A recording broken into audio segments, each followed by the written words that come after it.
call the Harwich Planning Board meeting to order. It's Thursday, November 15th. It's 6:31 in the rest of the country, and it's 6:29 on Cape Cod, on the East Coast. Anyway, as a reminder, recording and taping notification as required by law, the town may audio or video record this meeting.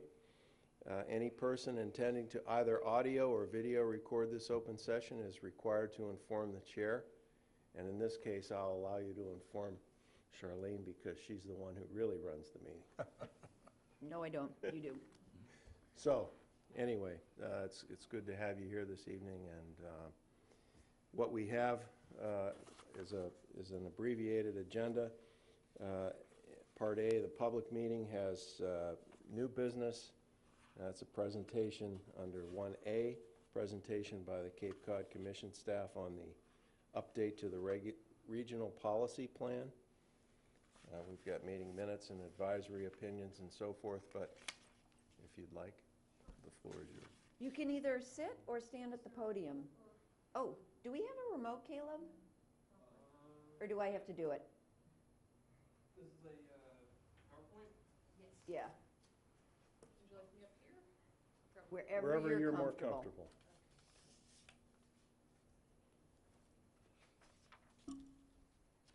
Sorry about that. That's okay. This should be, Advancing?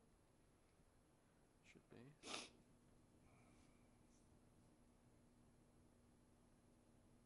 Charlene, do you think you can just control the presentation? Yeah.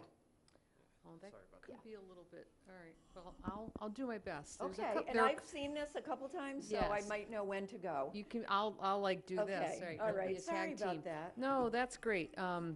Thank you for having us. My name's Sharon Rooney. I'm Chief Planner with the Cape Cod Commission. And also with me is Steve Tupper, our Transportation Program Manager. And here to give you a brief update on the Cape Cod Regional Policy Plan for 2018. If I could have the next. So why are we doing this? So I'm not sure how familiar you are with the Cape Cod Commission and the purposes under the law that created the commission.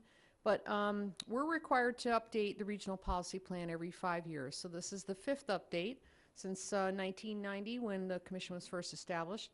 So there are some requirements that are laid out in the legislation that created the commission. First is to provide a coherent set of regional planning policies and objectives to guide development and protect the region's resources.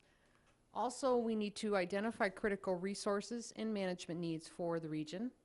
We're required to have a regional growth policy that is adopted updated or adopted every 5 years, and adopt regional goals, and then develop a policy for coordinating regional and local planning efforts.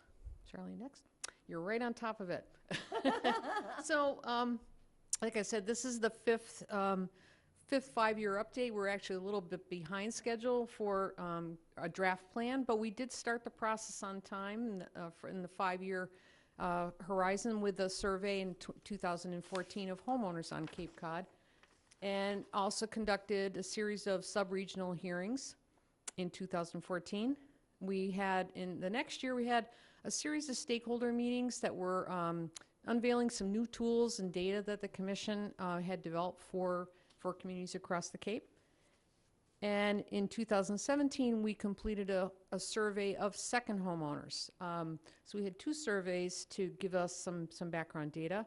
And then this year, we've been holding numerous subcommittee meetings. So there's a regional policy plan subcommittee. And actually, your representative, Jackie Atston, to the commission serves on that subcommittee. So we've had a lot of meetings. We had one just today on several more technical bulletins. And we're in the nearing the end, actually, of a 60-day public comment period on what is now a draft plan that we have issued and is available on our website. So through all this public process and surveys, we've identified a lot of critical issues, but just focusing on 5 right here that appear in the plan. First is a really pressing need to address our housing issues on the Cape, to promote regional capital and infrastructure planning, Also to ease the local comprehensive planning process is something we've gotten a lot of feedback, and we've evaluated ourselves how well we've done to streamline that process while protecting our natural resources and our important historic character. So the draft plan has 11 sections. I'm not going to go through all of them. You're welcome to read through the plan, and the final version will be formatted and have a lot of graphics to help support the text that we currently have right now. Just to cover a few key issues, though. So this is, again, really based on the Cape Cod Commission Act and our primary purposes, which are to conserve our natural areas, preserve our coastal resources, protect water and natural resources, while providing for balanced economic growth and adequate capital facilities throughout the region, and coordinating capital facilities with other regional goals, developing a fair and affordable housing supply, while preserving historic and cultural resources. So we have a very broad purpose that was set forth, and a lot of responsibility to do these things for the region. So this is how we, sort of the umbrella for how we carry that out through this plan. And the basic premise of the plan is to protect and preserve the region's resources while, that's okay, focusing growth in existing centers of activity. And I'll talk a little bit more about these centers of activity in a bit. Again, so one of the things we have to include is a growth policy. So this hasn't changed a lot.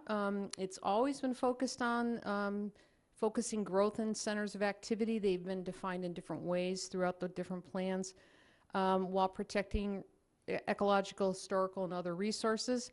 But something new for this plan is that development should also be responsive to context, and I'll talk a little bit more about what that is. So that would allow for protecting resources while promoting economic and community resilience. So that's a bit of a new twist on a growth policy we've had in the 5 plans. So this plan is really based very much on the different systems that we find in the Cape. A lot of our resources are really interrelated and cross town boundaries. So this plan sort of pushes forward the idea we had in the last plan of the system-based approach. So we've identified these 3 systems: the natural systems, built systems, and community systems. So the natural systems, a little hard to see on this slide, not surprisingly consist of things like our water, our coastal resources, our wetlands, wildlife, and plant habitat, and our open space network throughout the Cape. And then our built systems have consist of things like community design, the design of our environment, coastal resiliency, capital facilities, transportation, energy, and solid waste. And then finally, cultural heritage, economy, and housing make up the community systems. So for each of these systems and each of these sort of what were usually issues, we've identified goals and objectives to guide both our planning work going forward as a region, as well as the regulatory review. So what's also new to this plan is in replacing what was formerly the regional land use vision mapping concept is what we're calling Cape Cod place types. And this is a series of, if you will, sort of not sections, but areas that progress from the least developed and most sensitive parts of the Cape along our coastline and other vulnerable areas through the most heavily developed parts of the Cape. And there are strategies and visions for each of these place types. Going from the least developed, on the left, the natural areas, as I mentioned, the sensitive resources, the coastline, then progressing a little bit more gradually through rural development, which is more sparsely developed areas, suburban development, which are really all of our commercial sort of strip areas, as well as some residential and industrial areas are really built in a more suburban, auto-oriented pattern. Then a couple of special areas, our historic character areas, very important to our economy and maritime areas. Then community activity centers is, again, going back to the growth policy, focusing growth in existing centers of activity. These are areas that we've identified that have similar characteristics of a lot of community activity, business activity, and good form for walkability. And then progressing again to the right, industrial activity centers for regional industrial growth, and then military and transportation areas. So again, for each one of these place types, we've identified a vision and strategies for planning work, as well as it will guide the regulatory review process. So the vision here for community activity centers is to accommodate mixed use and multifamily residential development. This is really appropriate to the community's desire for how much development they want, but the idea is that these will be more walkable. They already are walkable places, but could be more walkable and have a greater mix of activities and uses with civic spaces and pocket parks and so forth. So we've identified in the draft plan, so these will be tied to actually our technical bulletin, so they will live somewhat outside the plan but parallel to it. We've identified 17 community activity centers across the Cape that have these similar density of community activities, such as the town hall and libraries and things of that sort, business activity, enough business mix and activity, and the walkability, good form, buildings that are close together in close proximity. And so I've got a couple of slides here for Harwich. So through this process, which was through our GIS, so it's all map-based, it's very objective. It's really identifying what exists on the ground today. We've identified this clustering, or if you will, this walkable area in Harwich Port. Not really a surprise, probably, because it has a good main street and a mix of these types of uses and is very walkable. And then there's a second one that actually crosses the town line into Dennis. So on Route 28, sorry, this is a little bit of a light slide, but the Route 28, so Dennisport crossing over into West Harwich, that really is between the two areas. They make up kind of another activity center that happens to cross town lines. Kind of interesting. And then there are two, I believe, industrial activity centers. So these were identified in a slightly different way.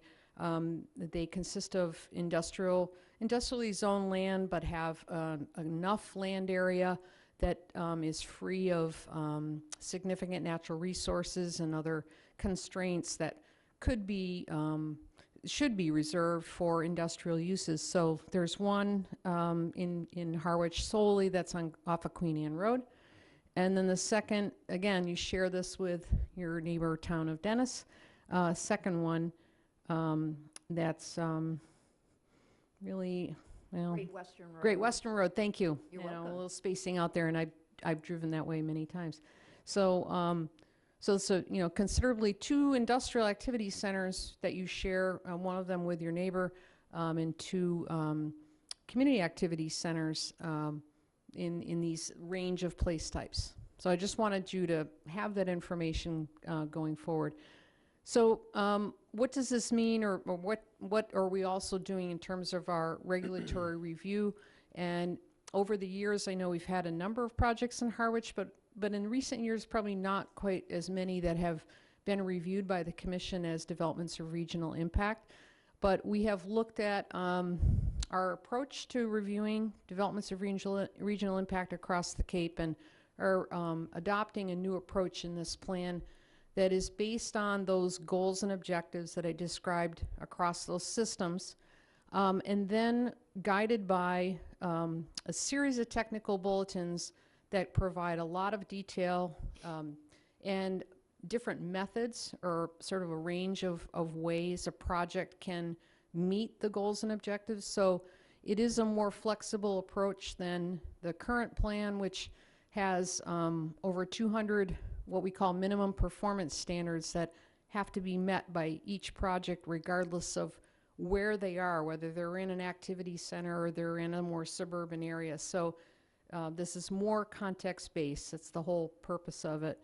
And then they're guided by the eight place types and the resource area mapping, which the Commission's been known for throughout its history. So water resources, wetlands, wildlife, and plant habitat. Those resource areas that guide the development review still exist and will live on through the technical bulletins.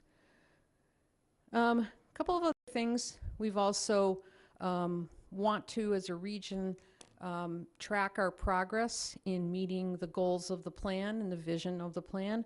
So for the first time in our region's history, we're going to track the region and the Cape Cod Commission's success in achieving a number of our goals, including, are we improving the amount of protected habitat? Is our coastal water quality improving? As well as these activity centers, are they thriving? Are they improving? Are they drawing more multifamily housing and business to them? Is our housing getting more affordable, and so forth? So we've identified 9.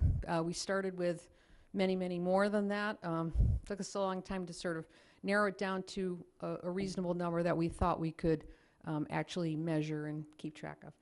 And then finally, we have a number of recommended actions. This is only a short list of them. Some of the highlights is that we'll be embarking on as soon as the plan is adopted. Will be first a regional housing strategy. That's something we've done, a regional housing needs assessment. So we're going to be working actively with all of you in the towns on a regional approach to addressing our housing needs across the Cape, as well as a regional capital plan. These two will be very closely linked, I think, going forward. And I mentioned early on the streamlined local comprehensive planning process. So we're going to be proposing new regulations that will make that process easier, hopefully faster, and more vision-based for the towns. Continuing our work on climate resiliency, we've got a number of towns that we're assisting in hazard planning and other hazard mitigation process. And then we'll be looking at our regulatory review thresholds going forward and whether it is appropriate to change them for different subregions of the Cape or for different areas, these activity centers, whether it's appropriate if the infrastructure is in place to look at higher thresholds where the Commission might be not as involved in the regulatory review. But that's going to be after the plan is adopted and by ordinance. So as I mentioned, we're nearing the end of the public comment period. We've had a 60-day public comment period that will end on November 19th. We did have 3 sub-regional hearings throughout the Cape.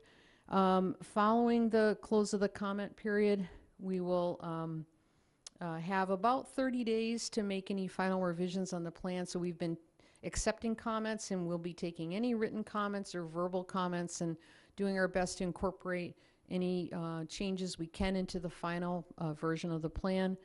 And then in probably late December timeframe, the full Commission will vote whether to recommend the final draft plan to the Assembly of Delegates. So it has to be adopted through the Assembly of Delegates as an ordinance.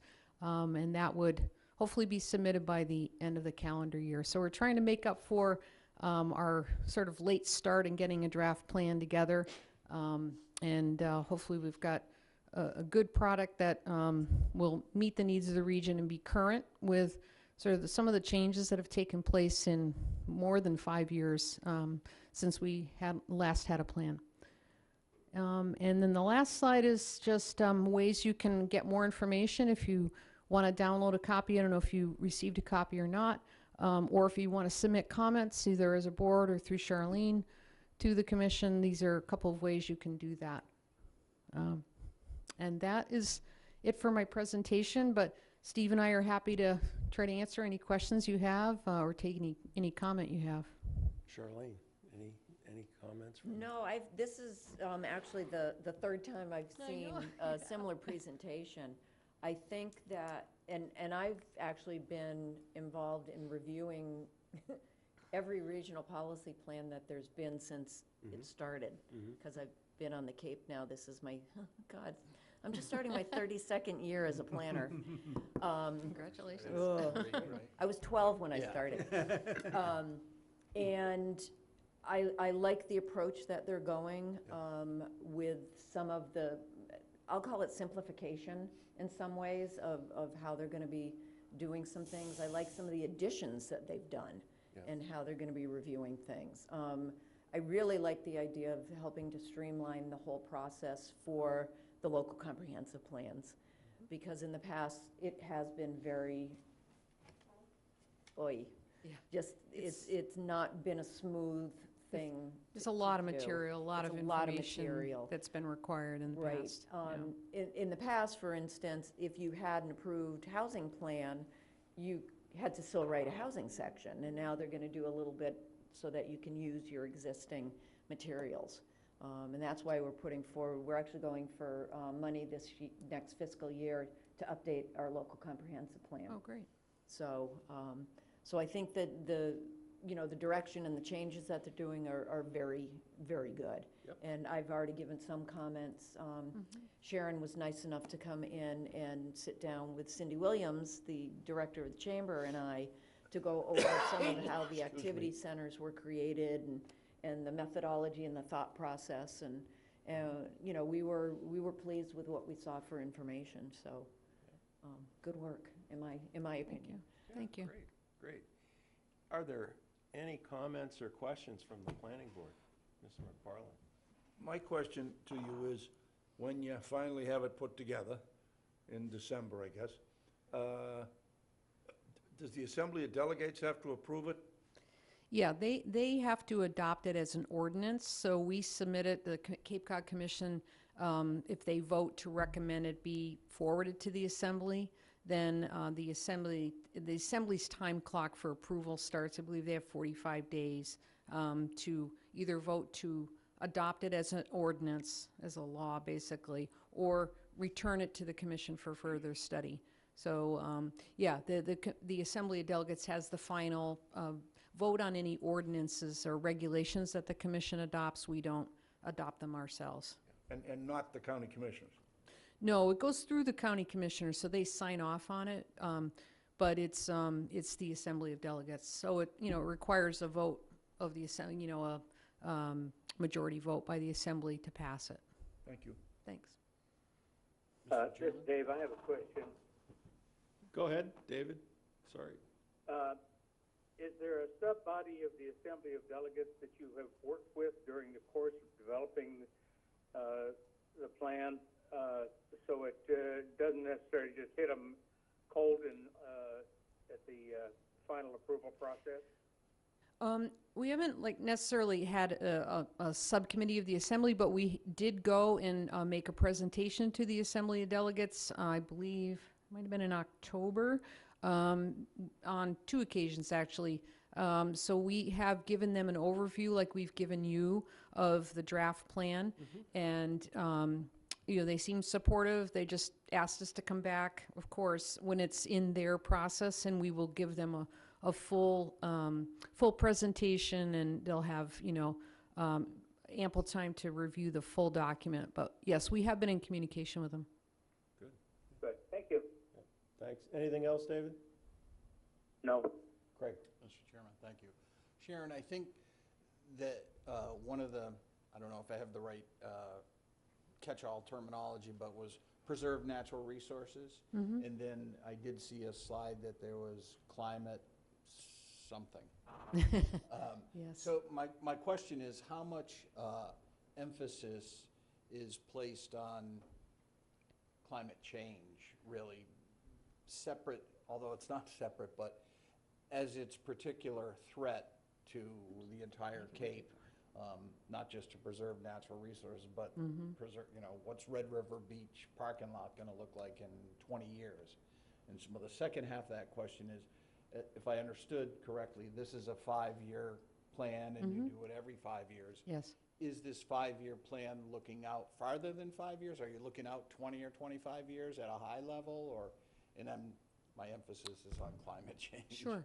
Well, we've gotten a lot of input through the public hearing process about the importance of climate change, and it's really woven throughout the document, both on the regulatory side, through the technical bulletins in particular, but it's also identified as a key challenge is the coastal environment. And what we heard at the public hearings is that we needed to broaden that a little bit more, to talk about climate change, more specifically as a threat. So we are going to be making some changes to the final version to beef that section up, but it's definitely identified as a key challenge. There's like a section on key challenges, and it's in there, and again, it's woven throughout the plan. The whole effort behind the plan is to create a sustainable review process, about sustainable development, and then in addition, protecting resources and preserving our coastline. So yeah, it's definitely included in the plan, but we're working to strengthen that in the final draft. So more of an emphasis or priority. Yeah, definitely. And yeah, just to highlight some new studies that came out after the release of the draft in October. An IPCC report, a new report came out, and we were, asked through some of the hearings that we had to really look harder at some of those new findings, incorporate that into the plan, and what other actions what more could we do on the mitigation side. So we are looking at what we can do as an agency for the next 5 years in furthering that side of it, as well as just really kind of emphasizing the issue more in the plan. So Good. Yeah, it was good input that we received. Thank you. I would just comment that if they don't do something with that end of the Red River parking lot and the, not the bulkhead, what do you call it? The jetty. The jetty that goes out there, Amy. which they have a plan to do. Right. There won't be a Red River parking lot. Right. It's definitely a serious issue across the Cape, and we've got other planning work that we've been doing through the state's multi-hazard mitigation planning process, and a new program through the state that Charlene might be aware of, the municipal vulnerability preparedness. It's a lot of vowels to get out.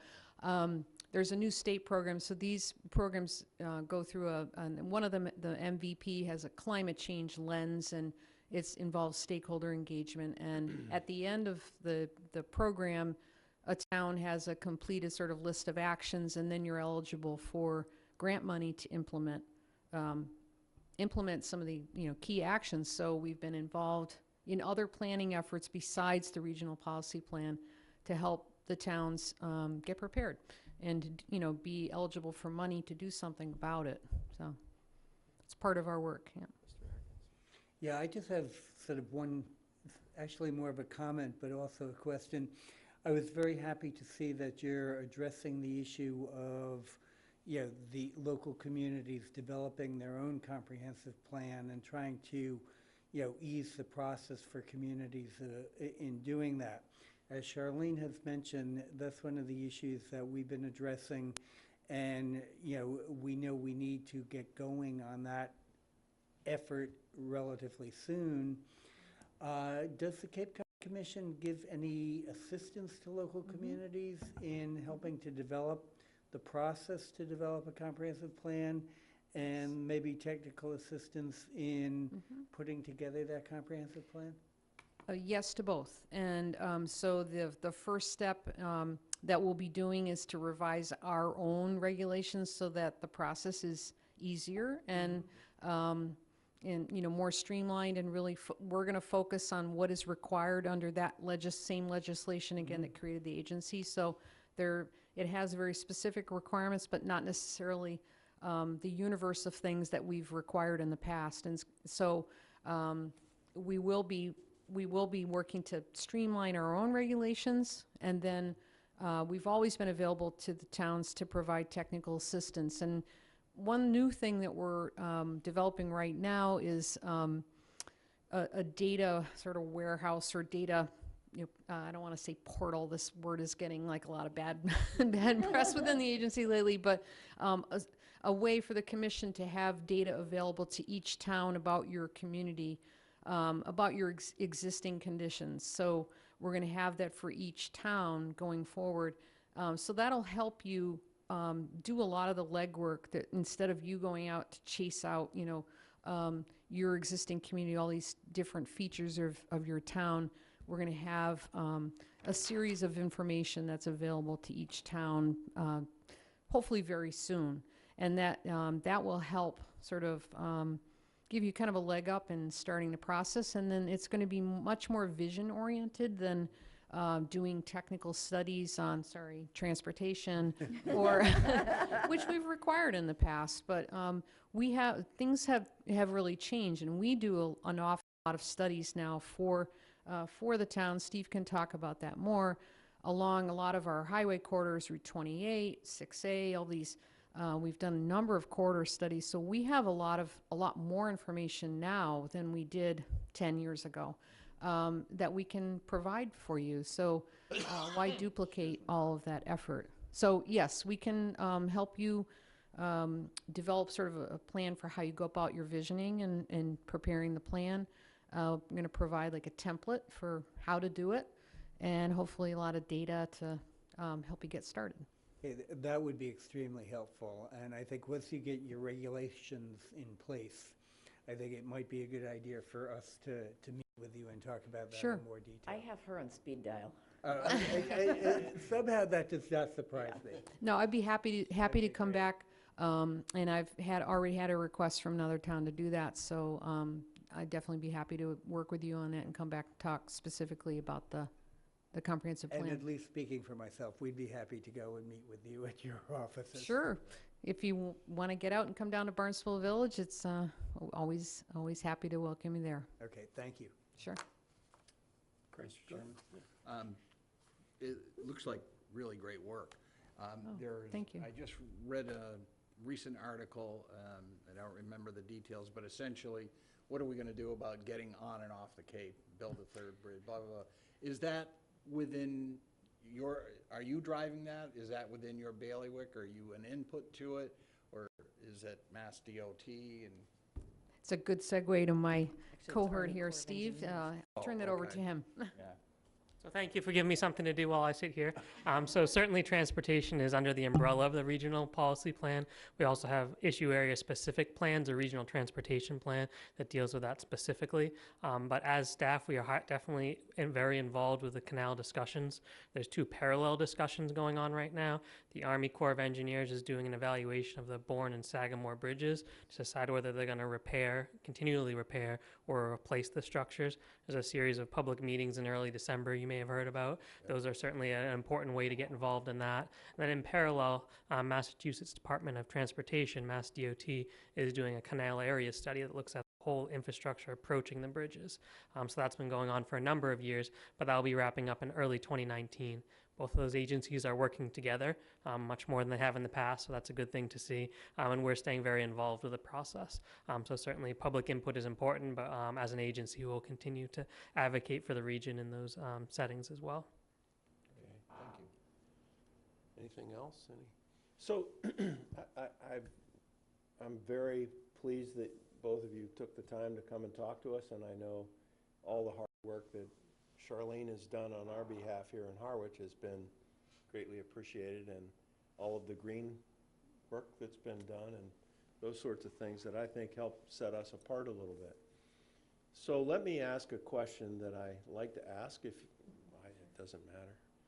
But on behalf of this planning board, how can we help you? What can we do to make your job easier? Wow, no one ever asks us that. I'm stunned.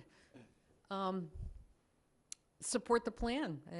Support adoption of the plan to your delegate and to your community, and definitely get involved in updating your local comprehensive plan going forward. I think that's where really what we're trying to do at the 30,000 foot level.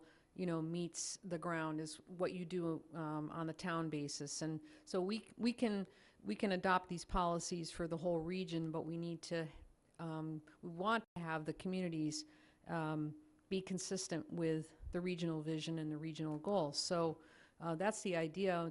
That's been the intent behind the act. So get involved in that, and be happy to help you get that started. What do you, I mean, Sharon, you're the expert, and Charlene is certainly an expert, but what do you advise us to do? If you were sitting in our shoes, how would you go about doing this? For the comprehensive plan? Yes. It would be probably a series of workshops engaged around the vision for your community. And it can be broad on the townwide level, as well as these activity centers that we've identified, some work around what's your vision for those? Do you what kind of development and growth do you want to see in those areas? And we've identified what's good about them on the ground now. So that's a lot of information that you can have through Charlene to further the planning work for those areas if it's needed. And I think and there's some areas that aren't on the regional map, but are still really important and, are being worked on. I know you've got a lot of efforts in some other areas that aren't necessarily at the regional scale. So, get engaged in work around a visioning process for these areas, as well as your natural resource protection, the important, sensitive resources. That'd be probably where I would start. Is there any plan, once this is all kind of been approved by the Assembly of Delegates, are you going to come back and talk to us and say, well, this is what's been approved and this is what we're going to do, or anything like that? We haven't really talked about that. We've been so focused, quite honestly, on trying to, catch up for the lost time and being behind. We want to get the plan adopted, but the actions that are in the plan is really what we want to move to next. And that the housing plan and the regional capital plan are going to involve all 15 towns. Yeah. So we're going to be, as soon as the plan is adopted, we're going to be back at work on the next step with you. And what we're really going to be looking for, and I've said this to Sharon, is the guidelines that they're going to be producing for us to do a local comprehensive plan update. Yeah. That's what we really want to see, and I'm eager to see that. Yeah, I've heard actually from a number of communities. Yeah, right. Yeah. I'm here. That's definitely something I've heard many towns across the Cape. So I mean, you've done such good work here, and it's hard work, and a lot has been put in place, and hopefully, it gets approved. And I'm always concerned about a great plan, and once it's approved, then how do you execute it, which is really the reason I asked the question. And what can we do to help? But I also think it's important to kind of keep repeating the message, and come back. I mean, we're really, I don't want to speak for everybody, but we're really happy to have you. This is That's great. You're doing some good stuff, and this is our home, right? So, right. I mean, we should be involved. Yeah, and I know that Christy Senatori, our executive director, has gone to, I think she's either gone to or planned to go to each Board of Selectmen, all 15 towns. She makes that a regular event, but it's probably a good idea for us to come and make a regular stop at the planning boards. Yep. I think we haven't probably been as connected as we could be, and we would like to work with you more going forward. And we were just in Orleans the other night. I was in Provincetown at a housing group last night. So there's a lot of good work that's being done out there by all of you. So I think that's a great idea, and I'll bring that back. I mean, I would like to think that as a planning board and a group that's trying hard to make Harwich better, we're in. I mean, we'd like to help. Sounds great. All right. So, anything else? Yeah, just one additional question came to my mind. Sure. I was noticing when you showed the activity centers that you had designated for the town of Harwich, Yes. you didn't include an area of the town that probably has the largest commercial buildings in the town. Right. And so I was wondering whether you had a rationale that you would like to speak to as to why you didn't include that area. Sure, and Charlene can chime in, and that's actually one of the things we talked about when we met last month. We went through, we have what's called a story map that is an interactive map application you can go and click on, and it walks through each step in the process of how our geographic information systems identified these activity centers. And so the area you're talking about, I think you're talking about East Harwich. Yeah, near the intersection of crossroads. 137 And 39, right. So Charlene and Cindy and I walked through that story map and sat right at that table, and we, that tool actually lets you look at even individual parcels. So the area, as I recall, came up pretty high on the business activity, not a surprise, right? It has a lot of businesses. But in terms of the community activity, it really only, I think the school was the, That was it. that was the Lighthouse. Charter Lighthouse School Charter, Yeah. yeah. was the only community activity. And so, and then in terms of the form, we had a series of 4 different criteria that we used, and things like small parcel size, buildings that were close to the street, building to parking ratio, and one more that I'm not remembering. And that area doesn't really meet those characteristics. It has parking in front and large lots, but that doesn't mean it couldn't change. So that's the idea. This process only identified what exists on the ground today as a starting point for planning. You could have an area that you want to change, and the commission has worked with previous boards and town planners on the East Harwich area. We did a study, a pretty extensive study of that area with some proposals for how to change it and change the zoning. So you could go back and take a look at that work and maybe revitalize some of that work. It doesn't mean you couldn't get to an activity center there. It just doesn't have all of it. It has some of the characteristics, but not all of them today. Okay, thank you. A great question, too. That's good. Anything? Mr. Chairman? Greg? Forgive my naivete or lack of knowledge. I'm the new kid on the block. You mentioned our representative. Is that our Assembly of Delegates? Oh, is that a representative specifically to your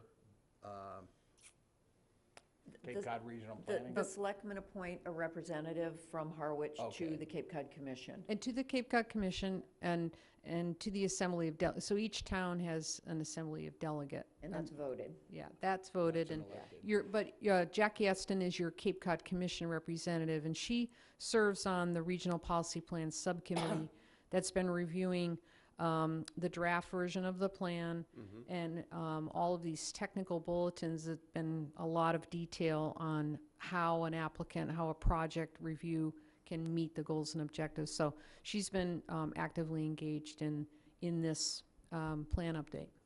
So as a follow-up to the chairman's question, should we be more engaged, or are you, Charlene, and we don't have to be as a board with that individual as our representative to you? Oh, I didn't mean to, we can't be suggesting you lobby anybody. So it's just that if, She touches base with me every once in a while if Yeah. something is coming up. I mean, if there was a local project, she and I would be talking a Yeah. lot.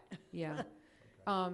It's just that, we just encourage your support for the plan, and that's the best thing you can do right now. And we're hoping by going to the boards and talking to you individually that you'll have a better understanding of it, so that if you get asked questions about it, or you have a project that is being reviewed as a development of regional impact, you'll have a better understanding of what we're doing, why we're doing it, and feel free to call us if there are questions or issues. So she reports to the selectmen? Yes. The appointed position, rather than the planning board? And she meets annually with them to give them an update, or if there's something else she feels that they need to be, aware of, she will meet with them. And we have Thank you. a newly elected Assembly of Delegates. Yes. Oh. Representative. That's right. Okay, so they may not really Selection. they may not see, where, that's why we'll be doing a full presentation to them, because yes, there were changes, so when we went to them in October, or September, October, that was the assembly that was in place at that time, so by the time we get there, it could be some new assembly members, so we'll be going through a full presentation. They'll have ample time to review the full document, and they have a subcommittee usually also. Sometimes they go right to the full assembly, but my experience has been they have a subcommittee on government regulation, and they have a separate hearing or meeting, and then they can ask detailed questions of us. And so they'll have a full review, once it's submitted to them, and hopefully adoption. Good. Great. Is there anything else? Anyone? David, you good? I'm good, thank you. Well, thank you very much for having us tonight. We really appreciate it, and making time on your busy agenda, so thank you. Thank you so much for coming. All right. We really appreciate it. Have a great Thanksgiving. Yeah, same to you. too. Same to you. Thank you. Okay, so under new business B, 1B, meeting minutes. Move to adopt the meeting minutes of October 23rd, which are fairly lengthy, Mr. Chairman, and November 5th. Second. All in favor? I have some comments on that. You need to do, and you also need to do a roll call, so, Yeah. Yeah. Okay. Sorry, David, please. On page 7, there's a couple of instances where grammatically for Joe's motions. I guess it's page, I had it a minute ago. Under waivers, it says, the board voted to unanimously to approve. I don't think one of those twos is necessary. That's also on the special permit. And then on page 8, it says, Mr. Harris suggests speak with the Harwich Garden Club. So there's just a couple of things that need to be cleaned up. There's certainly nothing wrong with the minutes. It's just the grammatical stuff.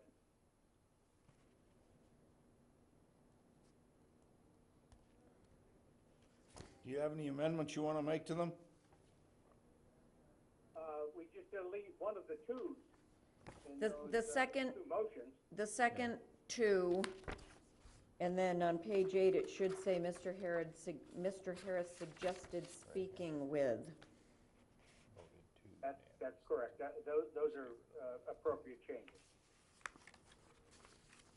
This is on page 8 of 13? 7 and 8. 7 and 8. Okay, at the bottom of 7, top of 8. Nope, Top of 7. top of 7. Top of 7. Top and middle. We're going to take out one of the twos at the Right. top of 7. First And- sentence, first line. You can just say, approve as amended by Mr. Harris, and I know what those are, and I'll get you the corrected ones.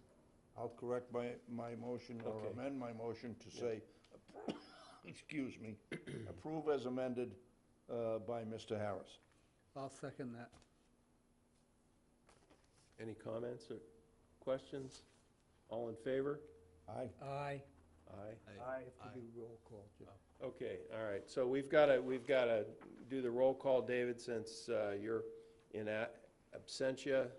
So, Mr. Chadwick, Aye. Mr. McParland, Aye. Mr. Atkinson, Aye. Mr. Harris via phone. Aye. I vote aye. Okay, Are there any opposed? We have 2 absentees who are not voting. Okay, that carries it. I know you included in your original motion the minutes of the 5th.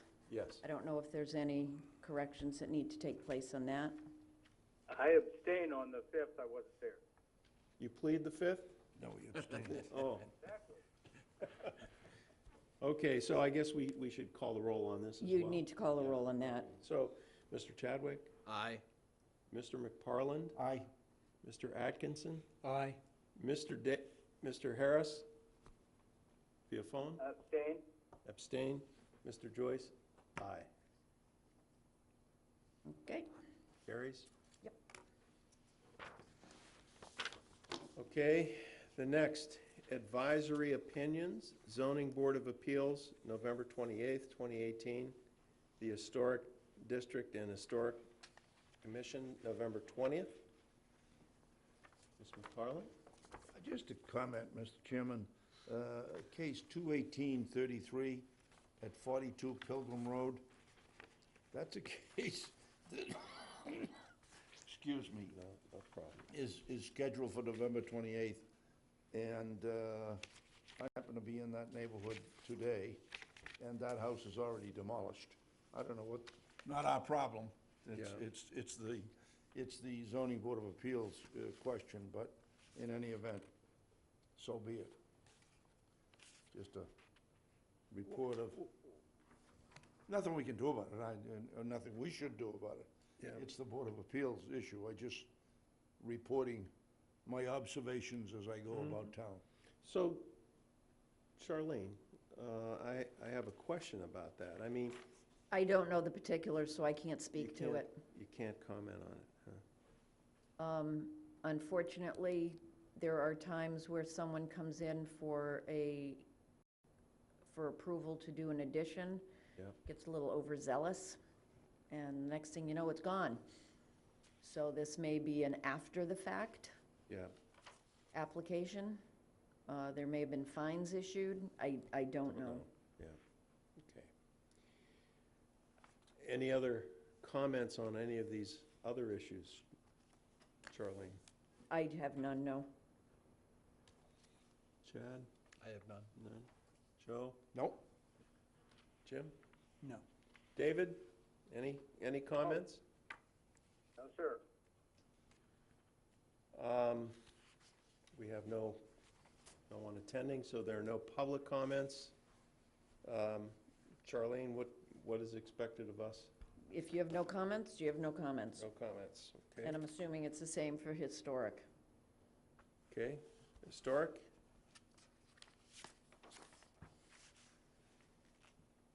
Public hearing on Tuesday, the 20th?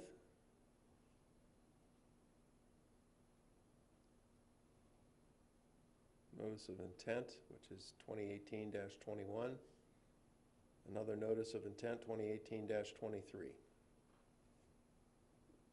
Mr. Chairman, I just called to Sir. the board's attention, their second case is some of what we have talked about on several occasions in front of this board, about tearing down a garage and shed to Be replaced.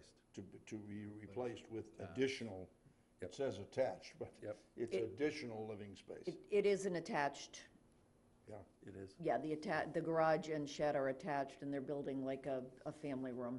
okay. And because it's within the setbacks, when you change a use from a garage to a living space, it's considered Yeah. that it has to go to the ZBA for relief, if it's within the setbacks, and that it is in this case. Okay.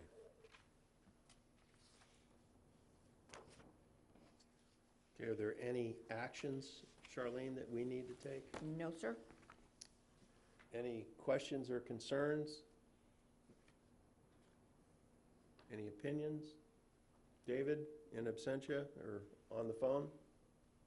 I'll chime in when I do. Thanks, Jim. You're welcome.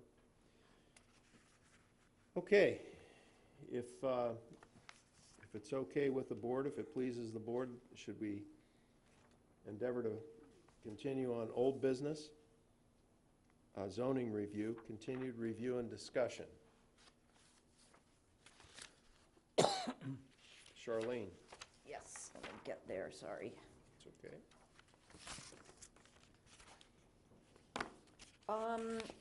So the board met with the Board of Selectmen a week ago Monday. And two things came up from that. One being accessory apartments, and I reviewed with them, and I'm trying to find my copy, the proposed changes, I got one here, that you had received at the last meeting regarding the accessory apartments. Based on that discussion, and I actually have it here that I'm gonna open. And some of their input, and in reading the language that had been proposed, I actually did make some additional changes. And funny, when you do this on the computer screen, it shows up one color, and then you do it someplace else and it shows up another. But essentially what I did here was, I kept the idea of it being that if it's within the existing building principal dwelling envelope, and it meets all the criteria, then it would be allowable by right and reviewed by the building commissioner. And when I say that it's reviewed by the building commissioner, it's actually reviewed by all the community development department heads. I review it, Board of Health reviews it, Conservation reviews it, to make sure that everything is copacetic. They've met everything that it needs to meet. If it is in a detached structure, still proposing that it be through the special permit process. A couple things, in going through this, realized that, we had special permit written a couple places, so try to clean up that language. So criteria G, the minimum lot requirement for a parcel, I took out to be eligible for a special permit, because that would not need to be there if it's approved by right. Another conversation that had come up was lots that were part of an open space residential development or a cluster subdivision, and those are historically much smaller than the 40,000 square feet that would be allowable. They can be as small as 12,000 square feet. But keep in mind that in a cluster subdivision, if you've got 10 lots and you can get 10, or you've got 10 acres, and you can get 10 lots through a grid subdivision, and let's say you are in a water recharge area, you can have 40 bedrooms on that piece of property. You get 10 lots, each is allowed 4 bedrooms per 10,000 square feet, so essentially it's 40 bedrooms. If those lots are now 12,000 square feet, you still have the same area involved. So is there really anything wrong with allowing for 4 bedrooms to be on a 12,000 square foot lot, provided they can get the septic on there and everything else? They would have had to have done, or would have to do, what's called an aggregate septic plan, which is a process through the Board of Health whereby, and I'm oversimplifying this, whereby they do look at the full 10 acres and say, okay, yes, you can have 10,000 square feet per the whole area, so each lot is entitled to 4 bedrooms. So there are ways of making sure that there are the checks and balances, that there's still no more bedrooms than would be allowable by other regulations. So, so I did add the language for lots existing within an approved open space residential development or cluster subdivision, the lot size shall be consistent with the approved plan. But it still needs to meet all Title V requirements. So if it hasn't gone through an aggregate septic plan, and somebody who is on a 12 or 15,000 square foot lot wants to put that additional bedroom on, they're gonna have to jump through some hoops to do that through the Board of Health still, if they don't have that aggregate septic plan. But a lot of the older cluster subdivisions, even if they are in a zone of contribution, I guarantee you all have 4 bedrooms, or pretty close to 4 bedrooms, because a lot of this wasn't in place back then when these were done. So if you have an existing 4-bedroom house, somebody wants to take one of those bedrooms, carve it off, so to speak, to create an accessory apartment, you still have 4 bedrooms. You're not creating another bedroom there. So the idea is that if it is in a cluster, that we wouldn't penalize them for being in a cluster, because we're gaining open space from those clusters, which is a good thing. So, should they be penalized because they happen to have a little bit smaller lot? They could still only have as much as they would be able to in a grid subdivision. I hope that makes sense. Charlene, who's David Raya? We're not to that one yet. we'll get to that. I was gonna do that kind of at the end. All right. Okay. And then the other thing I did to just try and simplify the language, I had originally said that it needs to meet the criteria of A through L, except for J. Well, I moved J to be L, and now it's criteria A through K, just to clean up the language a little bit. So that's where this is at this point. Yeah. If the board is comfortable with this, I know that Jim spoke to me before the meeting, and he had a couple things that he had. I think the sooner we can get this to council to review, zoning council, the better off we're gonna be. We don't wanna wait until the last minute, because we always get caught if we do that. Last minute as to town meeting. Exactly, exactly. So Charlene, what do we have to do for this? Just, do we If- vote on this, or? At this point, I would not say vote on it. Ooh, that's way too small. If you are comfortable with the language that's here so far, and if you would like me to send this off to Adam Costa, who is the zoning counsel, we can do that. I also don't want to burden him by sending him, a pile of zoning amendments. If we can do it part and parcel, I think that's a good thing. If this is totally not a direction that you guys want to go, then, that's a horse of a different color.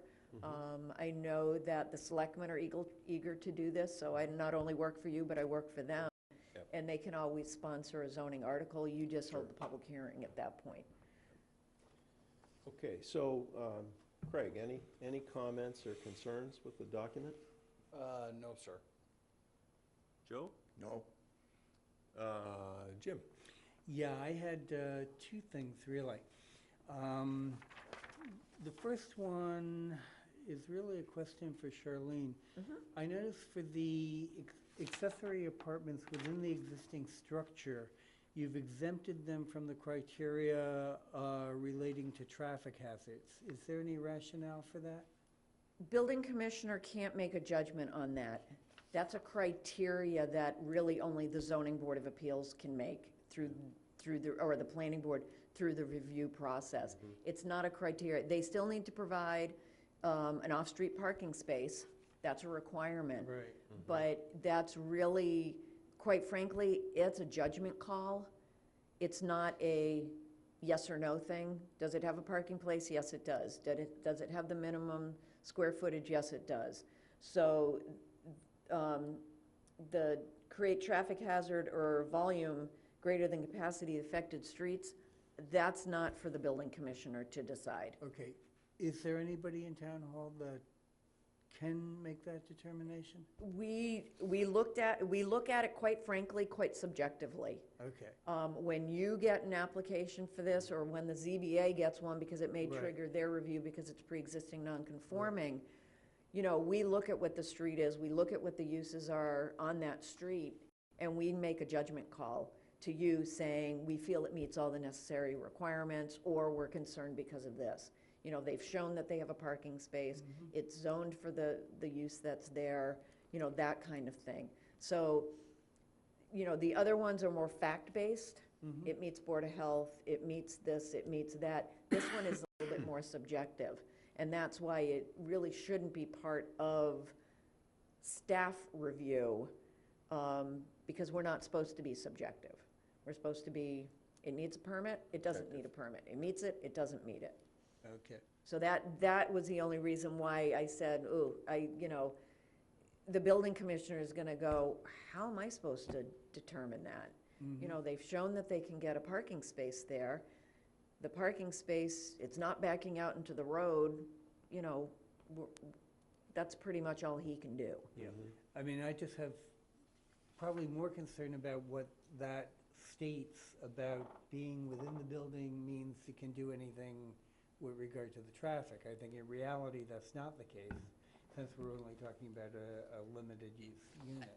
I mean, frankly, I'm not keen on that whole criteria to begin with. Yeah. Whether it's through a special permit process or not, because it is extremely subjective. You're certainly not gonna require a traffic study if Yeah, somebody for- wants to for have an apartment. accessory apartment. Right. Well, then maybe the consideration should be whether or not we should even leave that in there, period. I'm happy to delete it if that's a direction that you all are comfortable with Because, going. I mean, I think the reality of the situation is we're only talking about a limited amount of space. We're only talking about Hmm. one unit. That's, Maximum two-bedroom, 900 square feet. right. We're not so talking the Taj maximum Mahal. that could generate in reality is probably 2 cars. So who do you want to delete? Delete What's- number L in number Yeah, 4. it's on the other side there, Joe. I Yeah, was it's, looking at it. it's green if you're not colorblind. Well, I must be colorblind because it comes out a different color for me. Okay. But that's all right, that's no problem. I have no control over the colors when it, Okay, well, that's all right, Yeah. we will hold I you mean, to the colors. I certainly would have no problem. Yeah, I mean, viewing the problem that, and I understand where you're coming from with regard to that type of, determination. I mean, I would just rather delete it because it appears to say something that I don't think we want it to say with regard to apartments within a structure versus a new, a new structure. Yeah, So I mean- I think I would prefer just deleting it. Yeah, And it sounds like the reality of it is not that it isn't enforceable, but that it is so subjective. Right. Well, without It's- traffic what is it? studies It's not really gonna and, accomplish. right, exactly. I mean, In the big It- picture. in reality, if you have a 4-bedroom house and, it's mom and dad each have a car, and you've got 4 kids, you could or have 6 cars. kids, you could have that many, I mean, I'm the youngest of 6 kids. At one point, I think there were probably 7 cars in either the garage, driveway, but we never parked on the street. It was always, we made them fit. Yeah.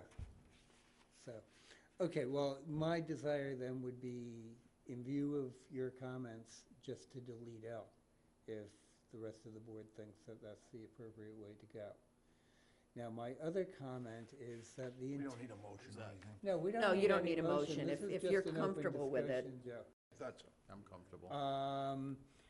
The other concern that I have about this is clearly the intent of what we're doing is to try to create some alternative approaches to housing which may be more economically viable and allow people of different economic groups to live in certain areas within the town of Harwich.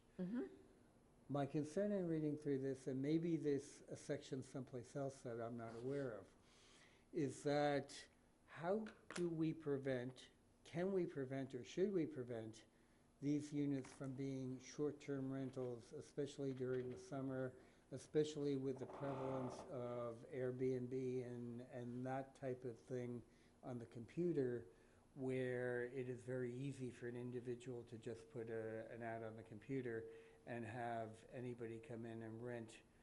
I mean, I know people that are renting out just rooms in their house through that, on a weekly basis. That's not the intent. It's of not what the we're intent? doing. Is there any way, and this may be a question for the attorneys, is there any way that we can work something into here to prevent that? Can we say that, the lease of these accessory apartments can be no less than 6 months, say? I think that's an excellent question for the attorney, Yeah, because, I think the mean, attorney I needs to think do that. everybody shares that same Right. concern, quite And frankly. I think it I becomes, don't- I think. Almost everybody. Almost everybody but Joe. I think it really becomes a legal issue as to what we can do through zoning in order to prevent that.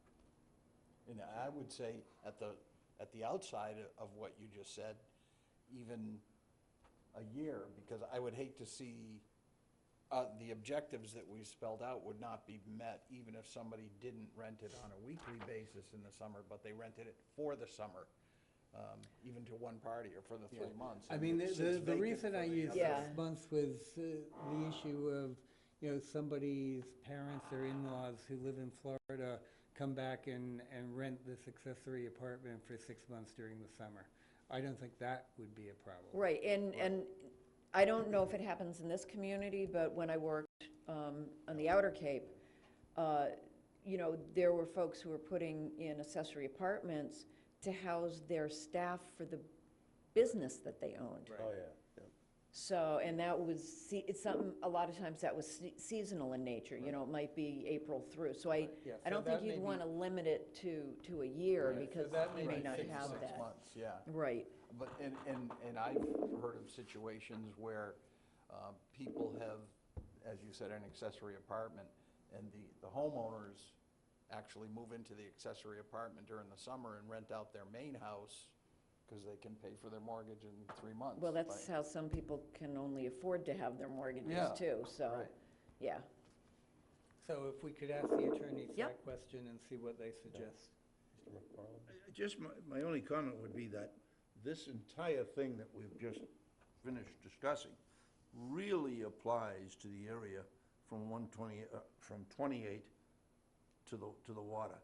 Yeah. Those are the folks, in my experience, who rent No, out. it's happening all over Harwich, All inclusive? all over, believe me, it is. And, yeah, it's Because we happening. get those phone calls. Right. Yeah, it's happening all over the Cape. I mean, I don't know that many other situations in Harwich, but I know in Brewster, in Orleans, in Eastham, where it's happening, and these places are nowhere near the water. So I guess what I'd like to understand is, Jim, why are you saying 6 months? I mean, is there anything do you have a strong objection based on experience or something? I mean. Well, I think unless I misunderstood, Yep. are you more concerned about the short-term rental? I'm 1 week, concerned 1 about the- month. Yes, I'm concerned about the Airbnb. The 1 week or the 2 week where they're renting out this accessory apartment for $1,200, $1,300, $1,400 a week during the months of June, July, August, and into September. And that's not the intent of what we're trying to do here with accessory apartment. We're looking more at the situation where, whether it's somebody's parents, whether it's, a young couple moving into town and starting their careers and can't afford to buy a place and need a place to live, that is not going to cost them $1,200 a week. That may cost them $1,200 a month, which would be more affordable. And I think that's more the intent of what we're trying to accomplish here.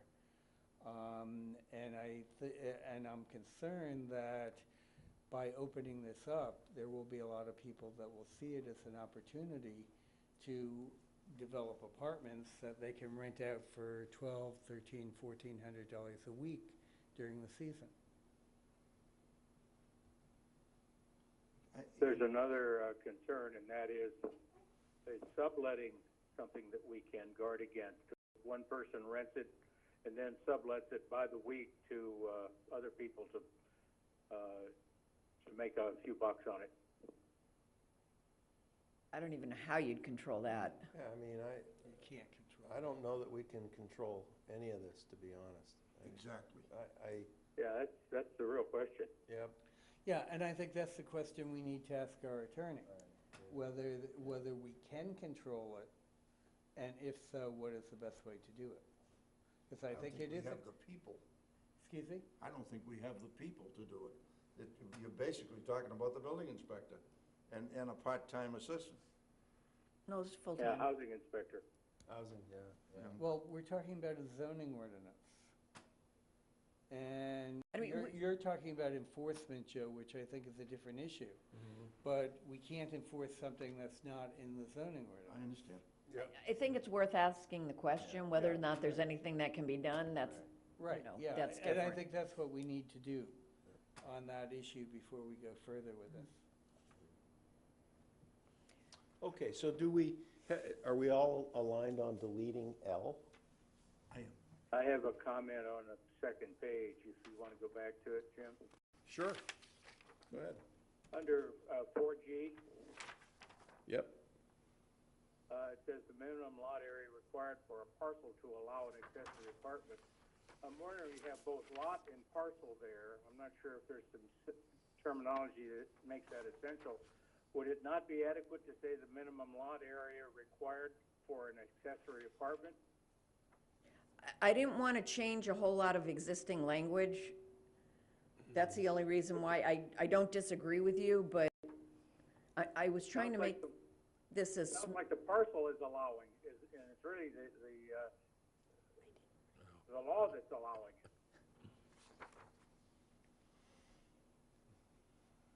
It just seems confusing to have both lot and parcel in the same sentence.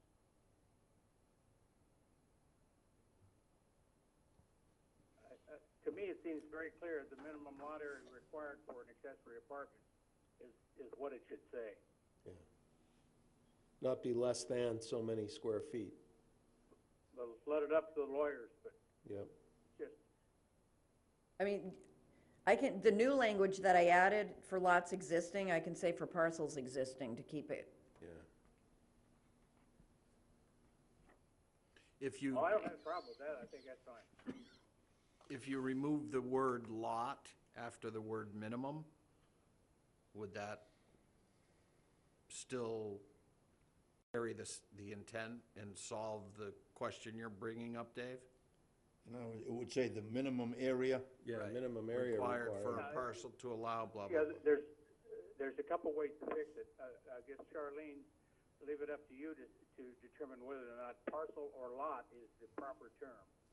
Well, in the definitions, we talk lot area.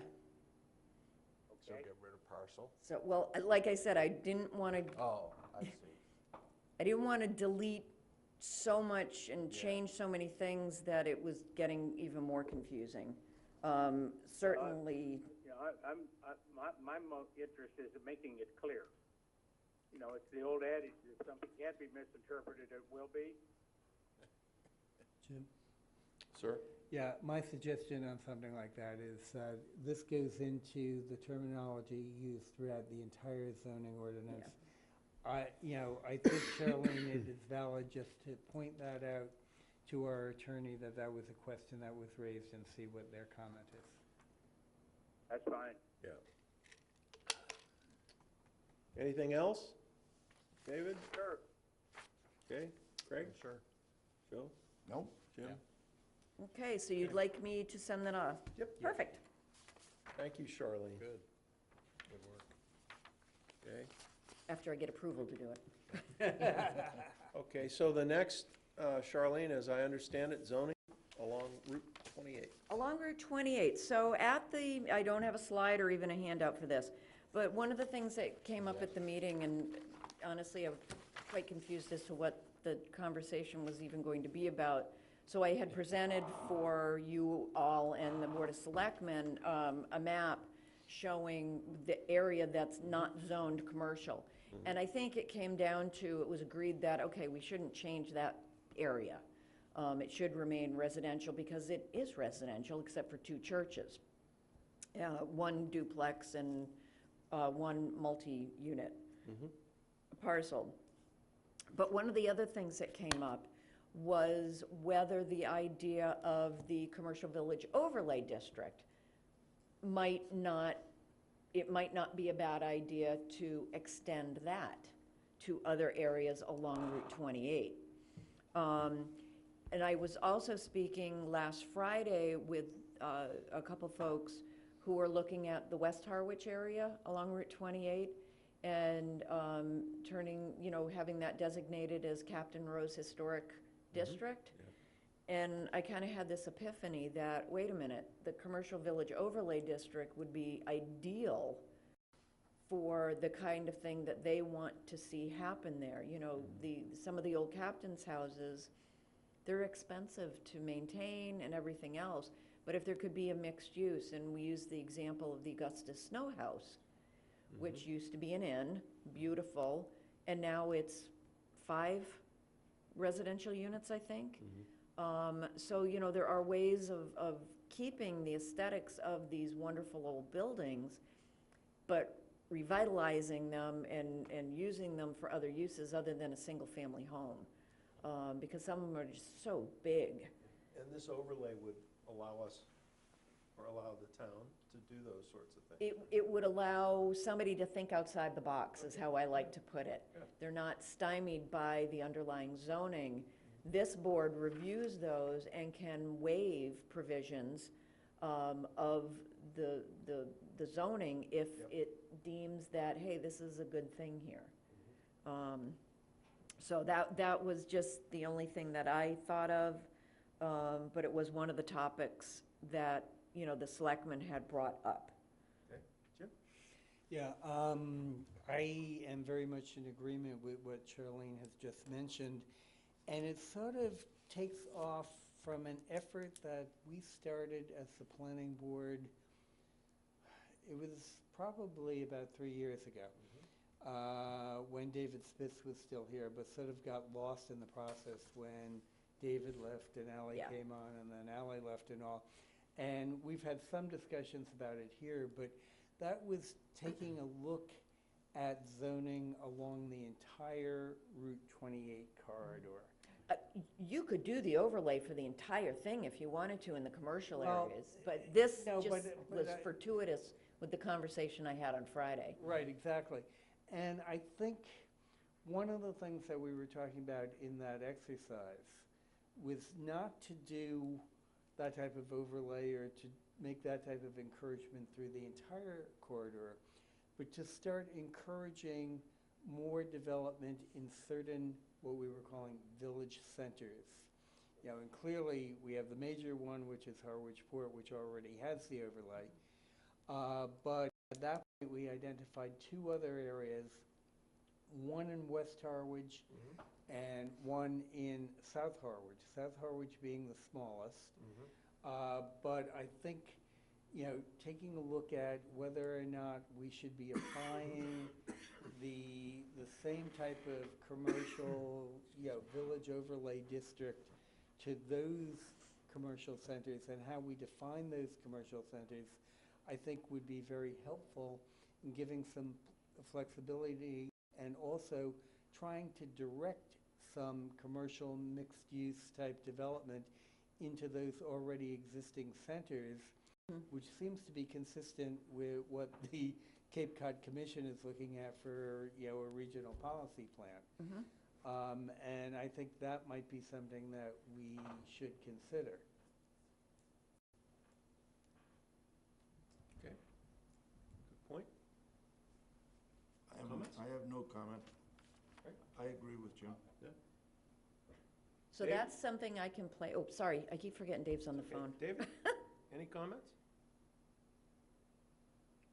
David? No. No, Oh. no. Yeah. Yeah, I mean, I think, I agree too. I mean, I Yeah, think it's and a good I mean, idea. Charlene, if it's helpful, I'd have, you know, certainly be able to come into the office and, you know, sort of assist you. Yeah, if you want to come in and we can look at some Yeah, maps and stuff, I because, think that'd be mean, great. David and I had maps done, and we actually had a few public meetings that didn't appear to be going anyplace. But, you know, let's take a fresh look at it. Yep, no, I'm sure I can find the stuff that he had worked on the computer. Yep.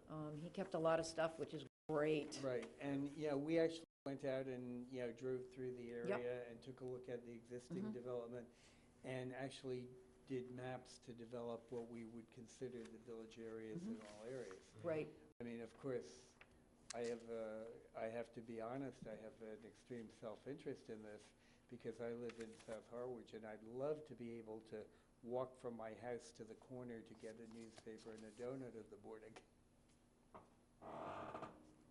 donuts aren't good for you. I know, but that's all right. Business opportunity. Yep. Okay, Perfect. I think that's good. Okay. So Charlene, next on the agenda is the sign code, A-frame signs and fines. Yes, let me bring that one up, so I have it on this. Excuse me. Want some water? Good. So the sign code, as we've discussed in the past, you know, there were a lot of issues this past summer with A-frame signs. And it's defined, but there's a lot of restrictions as to where they can be located and that kind of thing. And they also are included in your total overall square footage.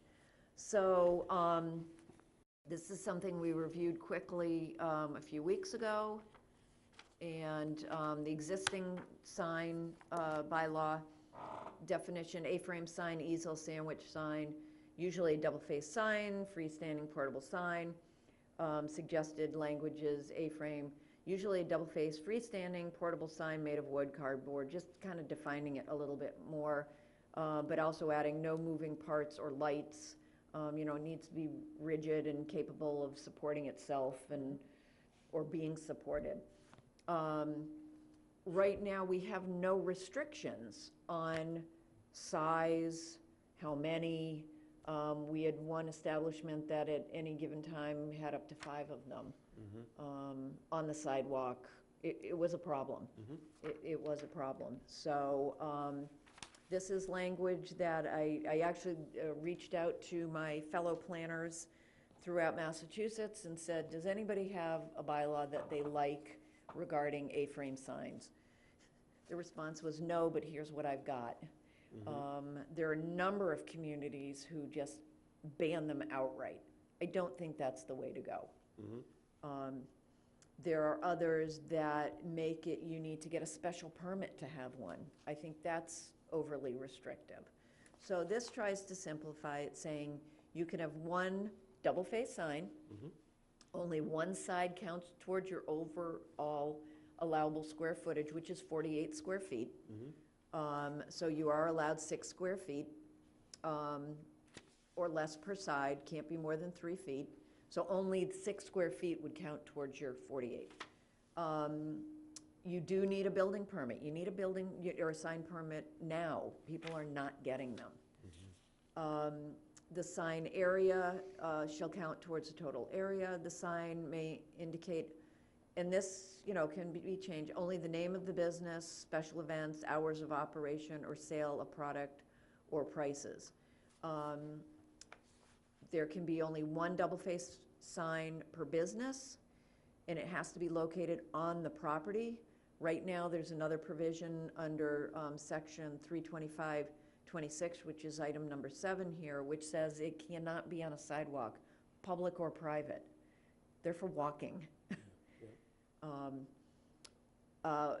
So a business which fronts on 2 streets, you can have one on each street, just like if you have a frontage on 2 streets and you have an entryway, you can have signage on each side of the building that has entryways. However, if multiple businesses on a property, there shall be no more than one such sign, and that should be per business. It's not, that needs to be corrected, and I thought I had corrected it, and obviously I haven't. So the idea is if you're in the old Sword and Shield, used to be the restaurant, now where Mad Minnow is, there's a number of different businesses in there. Each one of them can have a sandwich board sign, provided it's not on a sidewalk. And they do have parking there, they do have some green space there, so, you know, they could make that work. They have some planters, I think. The other thing is the sign may only be displayed when the business is open to the general public. We have signs going up at 9 o'clock in the morning or staying there all night long for businesses that aren't even open until dinner time. And then the other is the compliance with section 325-26. The violation, I know when we talked about this the last time and Mary was here, she said there was a provision of Mass General Law that we need to look at to see if we had already adopted, and that should go part and parcel with this. I have not had that opportunity yet, so I can look at that. But this is definitely something that the Board of Selectmen are eager to have rectified, if at all possible. Charlene, this is Dave. Have you given any thought to requiring they be removed when high winds are forecast? I mean, we can put that in there, but how you, What's a high wind? well, what's a high wind, but also, you know, if the wind blows, it means the building commissioner's gotta drive out there and, you know, make sure everybody's taking their signs in. That's the only, enforcement's gonna be difficult on that. I would hope that common I understand sense. enforcement's difficult, but having this go through somebody's window or injure a child is more important than just a casual thought. Well, I'm not a lawyer, but if a sign does, you know, that's out, injures somebody, then the property owner is responsible, or liable. That me, my objective is preventing the injury in the first place. Then you would allow no A-frame signs. I mean, I just don't know how you would, you know, common sense to me says if it's blowing really strong, you take anything in that has the possibility of blowing around. Could be outdoor seating, it could be a number of things. Uncommon. Mr. Chairman? Sir? Who would enforce, assuming this is adopted, who would enforce this? The sign, it's part of the zoning bylaw, so the zoning, the building commissioner. The assistant commissioner, or the building inspector did go around this last summer, and if there were signs up blocking sidewalks, he would take them down.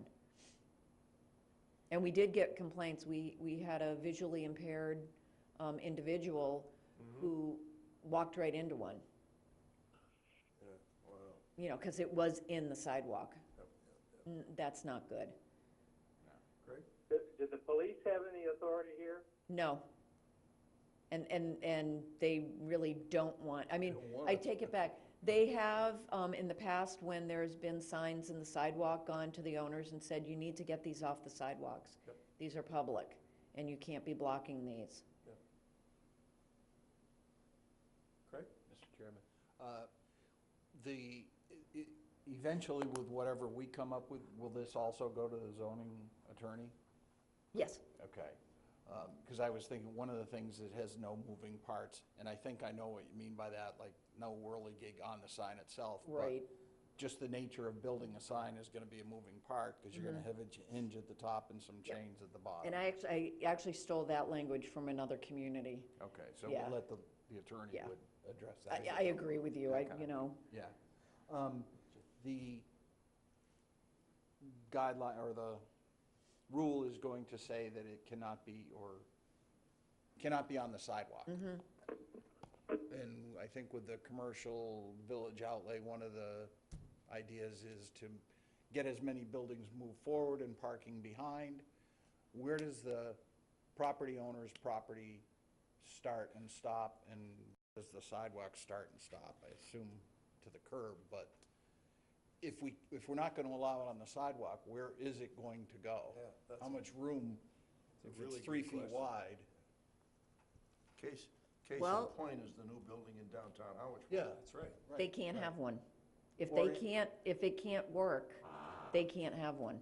Or really anything, I put mean, it the in the window, port right? or the, There are very creative ways of putting up these types of signs. And we've shared those ideas with different businesses, and it works or it doesn't work? they haven't even tried it. Oh. So is that an issue or concern about where is the sidewalk start and stop, I guess? Well, even if it's anything that's pavement, brick, or what have you, and in some cases, it goes right up to buildings, that's part of the sidewalk. So technically, they are not supposed to have an A-frame sign, because the existing language under 325-26 says it cannot be on a public or private sidewalk. If you're on a private sidewalk and you're completely blocking your access for somebody going, you know, first of all, it's not very inviting if you're blocking the pathway. Access egress is Yeah. Yeah. It's basically the tree strip if there is one. Right. Exactly. But where we, I mean, I know in Harwichport where we're talking about putting them, I'm thinking on the, I guess it's the south side of the street. You know, if we just start at C Street and walk down, not picking on any business, but I think it's the Port Restaurant. Is that the name of it? Yes. Okay, so that's pretty close. Is there any land now that they're putting a sign on today that isn't a sidewalk, or, Not that I'm aware of. okay. So we're designing a regulation for a lot of situations where they can't even have one, essentially. I mean, but that goes with anything. Yeah, I guess. Yeah. You know, every business is Right. allowed 48 square feet of signage. But there are some buildings which don't Don't have it. even Don't have the room. that. Right. Don't have the room. So, you know, Okay. I just have one other question about the timeframe. And we said when the business is open, and I understand why you're saying that, but given that a lot of, or some of the signs are probably marketing an event, happy hour, or oysters for $1 between 5 and 6 o'clock, would we allow something that would say the sign can go out an hour before? if you want to, this is a starting point. We needed to go from Okay. someplace. So, you know, those kind of things, I'll make whatever changes that you guys feel comfortable with. But we needed a starting point. I know in other communities, it's when you're open. You put it up when you put your open sign up, and you take it down when you take your sign down.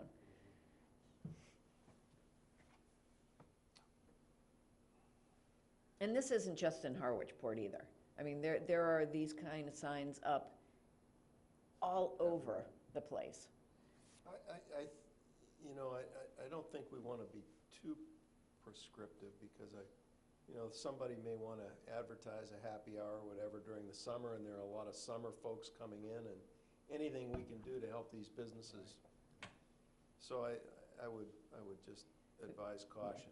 But you know the funny thing, your little gizmo right there that you're checking your time with, so many people now go on and look. I mean, if I'm trying to find a place to eat, I go on and it's like, oh, they don't have their specials up yet, not looking at that website. You know, I want to know what the specials are. So there's a lot of technology out there now, and you know, you would think people are using it. Well, then why would we have signs? Just not have them. That's not for me to say, but, you know, as the planner, I was asked to look at this issue, so, yeah. What about, Mr. Chairman, what about, I know you said you worked with Cindy? Well, I work closely with Or Cindy, yeah. To help with this? She's seen this? Okay, well, I was gonna suggest or throw out, is it appropriate and/or at some point, if it is, to ask if there's any businesses that would like to weigh in on this? Offer their opinions, or I think that's a good idea, really. not a public hearing kind of Honest, thing? yeah. Just No, and you wouldn't want to do that either. No, Yeah. But just to get, I mean, we're I think talking Cindy- about a regulation that Chamber of doesn't Commerce impact is a me or good. them. It's a really good idea, Craig. Jim, you've been very patient. Yeah, well, my comment is not directly on the wording, of this proposed zoning amendment, but to the issue of prohibiting things on the sidewalk, and what I see as an enforcement issue, which may bring up the issue of selective enforcement.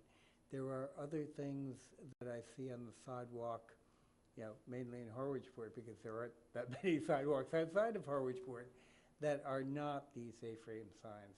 And there doesn't seem to be any enforcement of that, and that brings up some of the There's same. not supposed to be any outdoor display of any goods in any zoning district. Right. Unless there's something they get. Right. So Well, I mean, just to use an example, and I'm not picking on them because I think they're a good addition to Harwich Port, but the art gallery constantly puts their paintings right out on, on easels out on the sidewalk. Every day. Yeah, every day except when it's raining.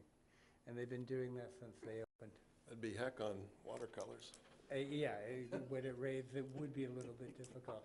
But what I'm concerned about is, while I'm in agreement, with what you're putting here in this ordinance, and I'm in agreement with not having them on the sidewalk because of the safety issue, I think what we have to be concerned about is selective enforcement. But again, there's already a bylaw in place that says no outdoor display of Okay. goods, which has But- nothing to do with the sign code. Okay, but Yeah. if we're enforcing it with regard to signs, we need to enforce it with regard to everything. And that has happened. Enforcement was just not to signage this summer. Okay, but I mean, again, the art gallery has been out there on the sidewalk every day I go down there since they opened back in the spring. Doesn't mean there has not been enforcement. Okay, I'm just raising the issue. Anything else? What, Yeah. What do you want to do? what am I doing? I think we should send it to council and have them tell us if we can do it. Okay, and then go out to public? Absolutely. Yeah. Yeah. I mean, Concurrently. Well, this should is, we and go- that's why your meeting minutes were so long the last time? Yep. On purpose, because I put all the language within the document, within the minutes, Yep. so that if people go, well, I didn't know anything about it, well, here it was in the minutes. That's right. So, and all this is public information, so people can certainly see it. But I do think it is appropriate, to get this out to the public. But I think we also, first of all, can we do this? I agree, Joe. yeah. Is this lawful? Is there, So we have to start with town council. I think so. Yeah, I agree with Joe. Yeah. I do too. I mean, I'll Board of fix this Selectmen, language. Board of Selectmen, The other I think one. we have to talk to them. Well, they've already seen this. When they had their conversation, I had already sent this to them and actually got up at town, at the selectmen's meeting to say, this is a working document. Council? Yep. Chamber, right? But not until it goes to council. Council Yeah, first. yeah. Chamber? David, any comment? What? I thought I heard you saying No, I something. didn't say anything. Yeah, yeah. Anything else? And perhaps, some kind of a public meeting, not a public hearing, Yeah. but an input meeting. We're gonna Yeah. talk about it. Yeah, or And then if even, those folks wanna you be know, heard, yeah, if there's a representative who Yeah. wants to meet, and I'm happy to go, Maybe they could with the coordinate through chamber Cindy. I- directors, not I just think- Cindy, but their I Board think of that's directors. I think it's a good idea. okay. Again, if we're really trying hard to be, to be proactive and user-friendly and all those other things we've talked about, I think it's a really, it's a positive step. Jim? Yeah, on that note, it might be a good idea, instead of raising it as a completely separate meeting just on that issue, if, as part of a regular meeting of the Harwich Chamber of Commerce, we could get Cindy to put this on the agenda. That's what I'm talking about. Oh, okay. Yeah, that's what okay. I'm talking about, I yeah. think that would be a good Yeah. idea.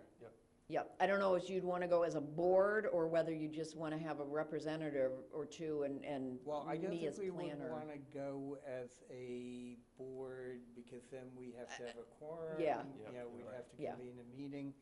If any individual member of the board wants to go and listen to Yep. what goes on at that More meeting. of a listening session for, Right, yeah. yeah, then I don't think there's any prohibition from board So- members attending Mm-hmm. a meeting of the Harwich Chamber of So Commerce. do we have a volunteer? I'd be happy to. Well, I don't think we need to do that yet. We need to talk to Cindy and find out, what her schedule is like, and also get the comments back from chamber, or from council, attorney and then first, get back to you guys. Yeah. We've got a couple of pretty good candidates here to, Oh, yeah. Yep. Agreed. Agreed, Okay. agreed.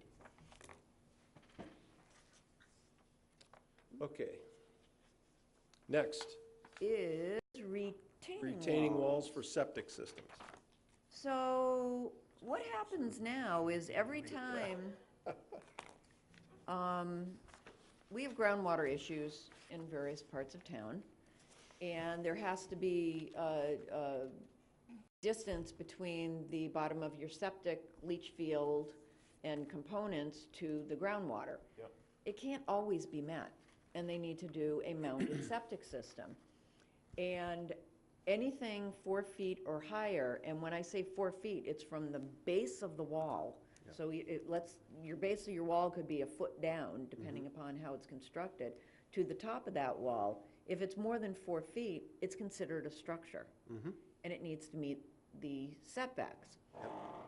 Oftentimes, for a septic system, you only need to be, I'm gonna say it's 10 feet, I could be wrong, 10 feet from a property line. Yep. But a structure needs to be 20 feet from a property line. Yep. So anytime that somebody needs to either upgrade a septic system or put in a new septic system or what have you, they have to go to the Zoning Board of Appeals for a variance. Because they're too close to the Because they're lot too line. close, because a retaining wall is considered a structure. And that just is a little crazy. Yeah. You know, there have been several times where property owners have been delayed because they've had to go through the Zoning Board of Appeals. They've got approval from the Board of Health. If there's conservation involved, they've got approval from conservation. And then it's like, oh, wait a minute. This is more than 4 feet tall. You're a structure.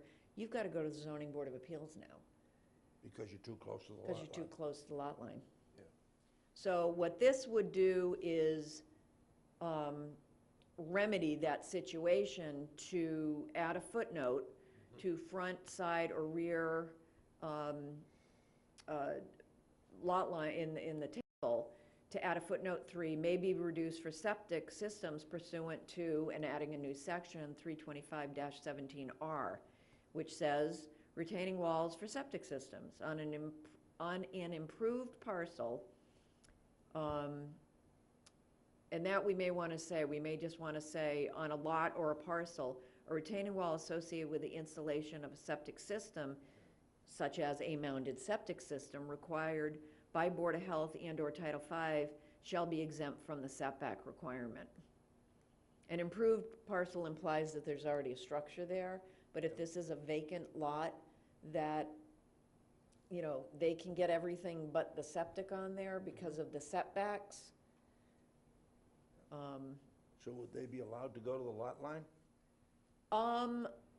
They could.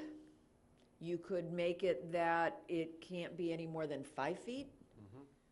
You know, this, again, this is a starting point for the conversation. We really haven't had a time to, you know, I presented them a couple weeks ago, but really didn't have a time to have a chat. Right, Mr. Chairman? Or you could just leave it I'm sorry, alone. you was first. Yeah, Charlene, did you say that the setback for a septic system itself from the lot line was 10 feet?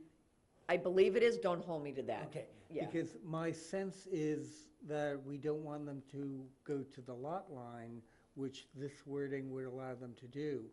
But I can see them going, you know, having a setback that would be the same as the setback that is now in place for a septic system from the lot line.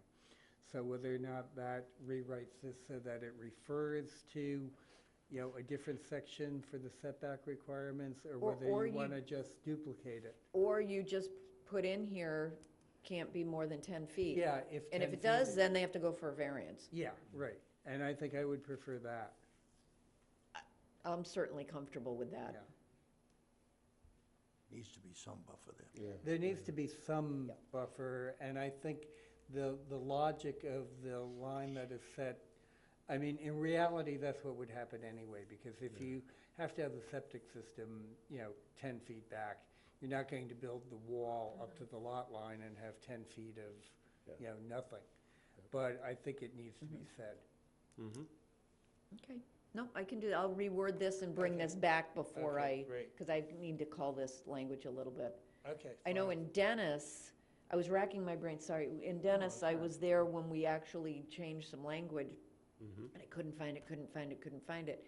Finally discovered where it was, well, they changed it, and in their definition of structure, they specifically exempted retaining walls. And I went, I'm not sure I like that idea. Those could be on the lot line. Those, oh my goodness, yes, they could, and that I wasn't Almost so like keen about. secondary containment of some Yeah. sort, you know? Craig, you have A question, do we, for new construction, still allow above-ground septic systems is what we're talking about? In some cases, they are allowed. For example, if you can get, you know, you meet all the requirements for conservation, you meet all the requirements for zoning, for your building and everything, but the only place left is in this little area, and it can't, if it doesn't meet the setbacks, or because there might be a groundwater issue, you know, and they have to raise up the septic system. Some communities do not allow mounted systems for new construction. Harwich does not have that provision. We have them all over town. Oh, they're all over, Now, yeah. And that's the reason I asked the question. I didn't know if we continued to allow them in the future, or if this is really just applicable to replacements, in which case I would think, you know, if it's above the ground here, in the new one, it's probably gonna be in the same place. Well, if you kept the language on an improved parcel, then it would It would restrict be- it only to upgrading a septic system. If they need to upgrade or put in a new system, it would only apply to those. If it was a vacant parcel, they'd still have to go through the zoning board of appeals route. So, Charlene, you mentioned that there are certain areas in our community where we do have groundwater concerns. Well, and I shouldn't, it's the depth to which the bottom of the facility Yep. has to meet the groundwater. And in Okay. some cases, it gets a little tight. Yep. And you want that, When you have a higher, you want that buffer. Yep, So okay. there's nothing wrong with the groundwater. I don't want anybody to think that. It's just there needs to be a separation. yeah, thanks for that clarification, yeah. because you know, it was you know, it sounded like, ooh, geez, we've really got to be careful. Yeah, no, we're fine. good. We're Okay. good. Yep. All is good. Perfect. Okay. Perfect. Yep. So I will work, Charlene, has there been an increase of septic tanks in new developments and new lots? Septic tank systems in the front yard as opposed to the rear yard? I don't review, but a lot of septic systems do go in the front yard now, for ease of maintenance. And for easier connection when the sanitary sewer goes in. That is absolutely true. That when the Hopefully you only need this for a decade or so. yeah, yep. Yep. That's what I was thinking about, new construction versus Yeah. replacement. Can we say it, new construction, if you can't put it in the ground, then you gotta wait till the line comes down the street. But if No, it's 10 years, you can't do Right, that. I don't. Yeah, Yep, yep, yeah. Or longer. yeah. Okay, Okay. last but not least. Last, building height flood plan.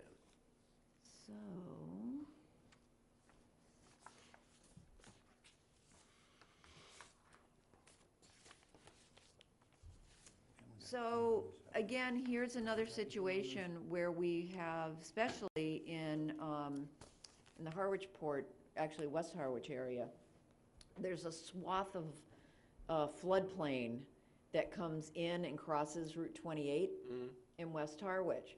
And there are some older homes there that are already over the height limit. You know, they're higher than 30 feet high because they were built in 1880 when there were no height restrictions, and they're, you know, You needed a widow's walk. they're beautiful, beautiful homes. And there have been situations where they've wanted to put a new foundation in, and as soon as you do that, you need to elevate them at or above a foot above base flood elevation. Those need to go to the Zoning Board of Appeals for height variance. Delay, delay, delay. So what this bylaw does, and this is, we discussed this the last time, this is actually from the town of Dennis, who got it from the state of New Jersey after Sandy. Because they ran into those problems where it was like, oh my God, we have all these places that now need to be elevated, but we have height limitations. How do we address this? So they did write this bylaw. This has actually been amended when Dennis started to look at it, and Dennis has had flood bylaws in place since 1993, I think. Wow. Because I wrote the first one when I was there. You were 12. When you were 8. Yeah, no, I was 15. Oh. Okay, so what this does is it mirrors that language pretty much verbatim. It adds definitions based on language used within the bylaw. This would go into the floodplain provision of the bylaw. It would also, realizing that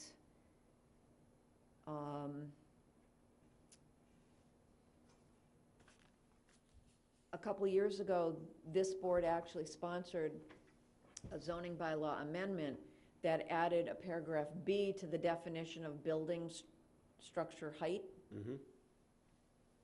which definitions shouldn't have criteria in them. They should be definitions, so that it actually has criteria in the definition, which to me makes no sense. And absolutely A for effort, but there is confusion in the wording. The building commissioner is having trouble with the wording in that existing language, and I'm sorry I don't have it with me, but I can share that with you. So what I'm suggesting is that the existing language in paragraph B be eliminated, and in its place, for buildings or for a building or structure located in an area of special flood hazard, refer to, and then it refers you to this newly written section. That sounds pretty good. Yeah. Can you send that to us? I will put a whole packet Yep. together Thank you. on this. You know, this is one that I think definitely needs to be, you know, thought about and go forward.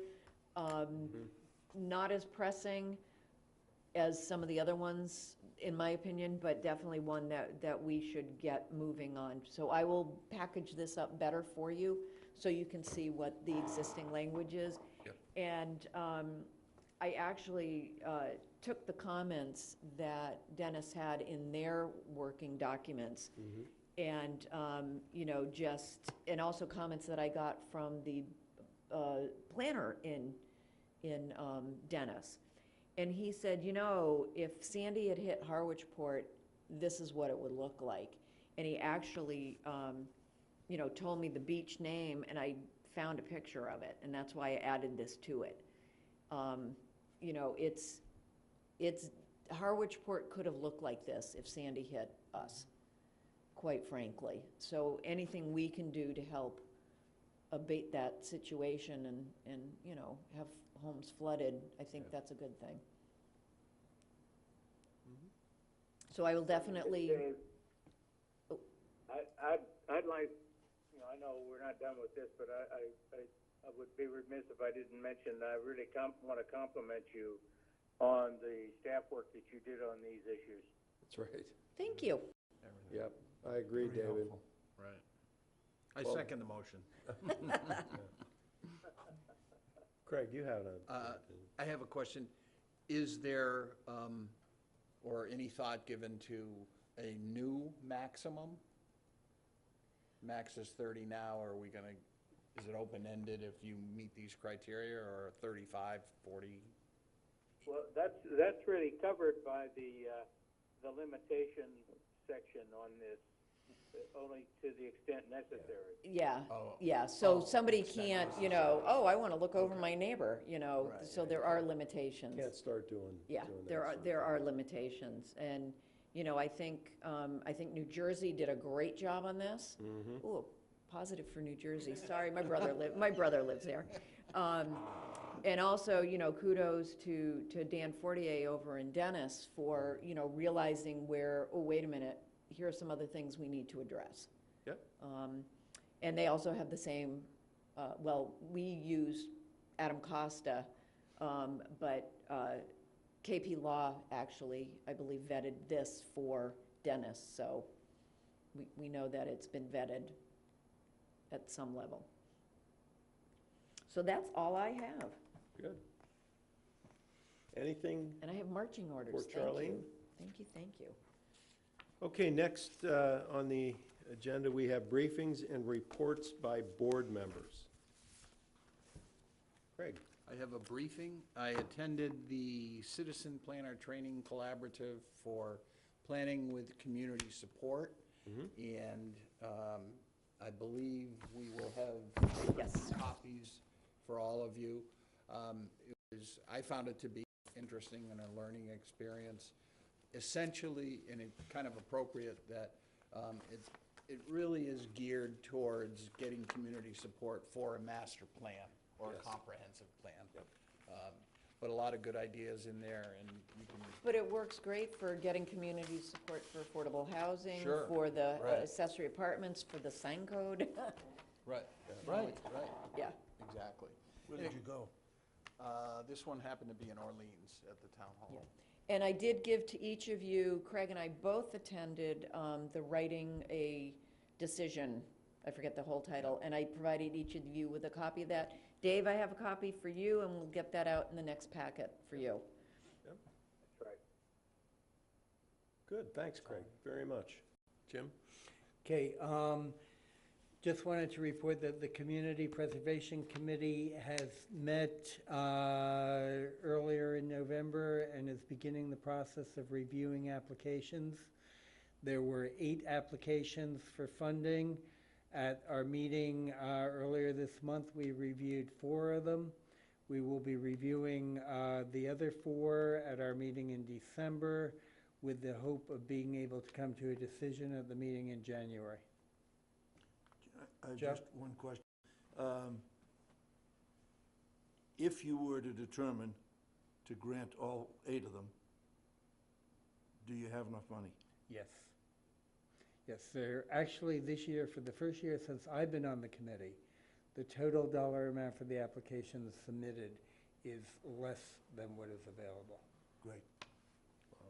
Just out of curiosity, is that 8, is that up or down from previous years? I'm Last year, we had surprised. 16. 16? Yes. Yeah, because 8 sounded like a low number to me. Yes. It's the Surprised. Well, lowest since the year before that, though, there were not as many. There weren't as many as 16, but there Yeah. were more than 8. I Were think there? that. Okay. Yeah, I think there were 9 or 10. But you guys only put forward, like, Yeah, because we didn't approve all Yeah. of them that year, Charlene. yeah. But there are 8 this year, and we do have enough money to fund all of them if the committee decides to fund all of them. And who sits on that committee? There are representatives from various boards, historic, recreation, open space. Housing. Housing. I'm the representative from the planning board. And then there are also, I forget the exact number, but there are a few direct appointees by the Board of Yeah, Selectmen. members at large. Yeah, so there are a total of 9 official members. I don't think we have a full slate right now. I think we have 8 members. I think you're missing somebody from conservation. No, I think we just got somebody Oh, from did you? conservation, but Okay. we're missing one of the Board of Selectmen appointees, Oh, all right. I think. but- Okay. Yeah, it's close. We have either 7 or 8 members right now. And do you chair it? No, I do not. Who does? David Nixon. Who's on the recreation? He's the representative from Recreation.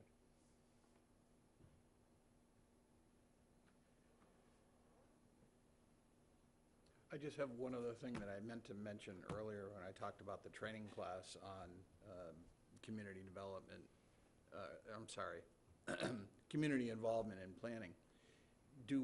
Does the town of Harwich, I looked very quickly, probably too quickly on the website, do we have a master plan or a comprehensive plan? I found this. We have an old one, That and was my that's why next we need question. to How- update the, Is this it? The No. Okay. no, that's different. Okay, So it's earlier than this, because I saw something from 2011 as well. 2011 is the last Okay. plan. Okay. Yep. So so there's no statutory requirement like there was with the commission that has to be done every 5 years? Supposed to be done every 5 years, but There is. planning A world, statutory requirement? So we're out So of we're compliance. behind, yeah. yeah, there's no compliance police for that. No, No I mean, enforcement, no enforcement. Yeah, let me just expand a little bit on that. There are certain things that have to be submitted in order to get certain types of funding from Yes. the state. yeah. And the two that we recently have dealt with, and the planning board has reviewed and approved, and the board of selectmen reviewed and approved, is we do have a housing production plan that, was that 2000? December 16. 16. Yep. 2016, and a recreation and open space plan, and was that 2016 also? That was actually, might have been 17, because Ally it- yeah, finalized it- that, yeah. So those two things needed to be in place in order to get certain types of state funding. So they're there. In my mind. We also have a hazard mitigation plan approved by FEMA. Okay, so in my mind, those are all components of a comprehensive plan. The big thing is missing, and the big thing that, you know, I was glad to hear some of the comments from Cape Cod Commission, is sort of the overall vision of where does the town of Harwich want to be 5 years from now, 10 years from now, 20 years from now. And I think we need to get at that to begin the process. And all these other sort of implementation plans become part of a total document, which we'll call a comprehensive plan, which may be in many different volumes. And Mr. Chairman, from Capital Outlay, we're scheduled to meet, Charlene, 29th. at which point I would expect that we will vote. Oh, actually, you missed the last meeting. They voted, everything's been voted. I missed the last meeting. But they are meeting on the 29th, just to make sure all the Wrap Ts up. and Is are Yeah. crossed and all that, yeah. Go to that one, Joe. Yeah, I'll to try get, to. That's to why get, everything got approved. 'cause you That's were- right. they just need to get your vote, Jeff. Yeah. Actually, there were only two things that were held up just for some minor input. I should say, just on the record, that with our current town administrator, the whole issue of capital outlay and how to do it, and when to do it, and how much, and so forth, has become so much easier, because he gets it all together for us ahead of time, whereas in the past, we basically had to go and get that material from various department heads, and create our own set of documents. I think we're getting better in a lot of areas too, you know, that's one of them. I think I would feel better if we had this comprehensive plan kind of further along and were somewhat compliant instead of Well- non-compliant, but. Right, part of the reason that, in all honesty, that it well, first there's been transition in planners. A lot. But the other thing is, you want it to mirror and you know, the regional policy plan. Sure. And when they delayed the update, it delayed our update. Because you want the plans to be consistent. It doesn't mean it has to be their plan, it's Harwich's plan. But there are certain things that need to be part of it. And there's one community, I forget which one it is, the planner meeting I went to, where they're ready to finalize their local comprehensive plan, and the question arose, is there gonna be a problem now that there's gonna be a new RPP and new, you know, requirements and guidelines for the local comprehensive plan? And the answer was yes. There is gonna be some problems. They're gonna have to revamp it. They're gonna work with the commission's gonna work with them to do what needs to get done so that it can be approved by the Cape Cod Commission. Because ultimately, that's what your goal is to have town meeting approve it and also have the Cape Cod Commission approve I it. mean, you want to have a comprehensive plan so that you can align your budget with the plan. And make sure that you have the resources to execute the plan.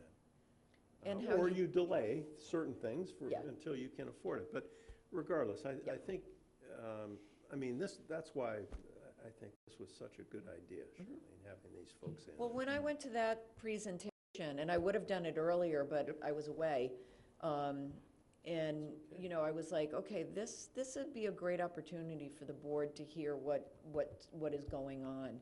And they were happy to come. They were like, oh, this is terrific. Yeah. You know, of course, we'll come out and do this. Excuse me, Jim? Yeah, I'd just like to make another comment, almost in the sense of a briefing, but it relates to the comprehensive planning process. The Community Preservation Committee, under the Community Preservation Act, needs to have a community preservation plan and has been sort of out of compliance since 2002. The Community Preservation Committee is starting to discuss what it thinks a comprehensive or plan for community preservation should be. Look at Truro. We have.